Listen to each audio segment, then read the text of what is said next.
ಎಲ್ಲರಿಗೂ ನಮಸ್ಕಾರ. ದಿನಕ್ಕೊಂದು ಮಾತು ಸರಣಿಗೆ ಸ್ವಾಗತ. ಇವತ್ತು ನಾವು ಮಾಡಿದ ಕೆಲ್ಸಕ್ಕೆ ಪ್ರತಿಫಲ, ಇದ್ರ ಬಗ್ಗೆ ಒಂದ್ ಚಿಕ್ಕ ಕಥೆ ಹೇಳ್ತೀನಿ. ಒಬ್ಬ ಮುದುಕಿ ಇರ್ತಾಳೆ. ಆಕೆ ಎಲ್ಲಿ ಜಾಗ ಸಿಗ್ತದೋ ಅಲ್ಲಿ ಹಣ್ಣಿನ ಗಿಡಗಳನ್ನ ಹಾಕೋದು, ಹೂವಿನ ಗಿಡಗಳನ್ನ ಹಾಕೋದು ಮಾಡ್ತಾ ಇರ್ತಾಳೆ.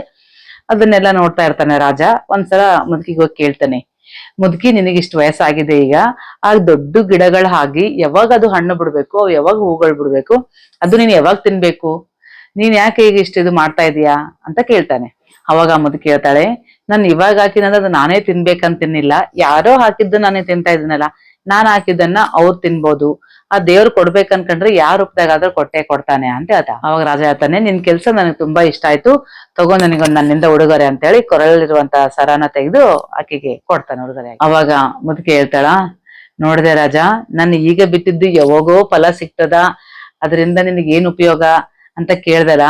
ಈಗ ನಾನು ಈ ಕೆಲಸ ಮಾಡಿದ್ದು ಇದೇ ನನಗ್ ಫಲ ಕೊಡ್ಬೇಕಂತಿಲ್ಲ, ಬಟ್ ಅದು ಮಾಡಿರೋದ್ರಿಂದ ನೀನು ಈಗ ಚಿನ್ನದ ಸರ ನನಗ ಫಲವಾಗಿ ಕೊಟ್ಟಿ, ಇದು ಕೂಡ ನನಗೆ ಒಂದು ಫಲನೇ ಅಂತ ಕೇಳ್ತಾಳೆ. ನಿಜ ಅಲ್ಲ ಫ್ರೆಂಡ್ಸ್?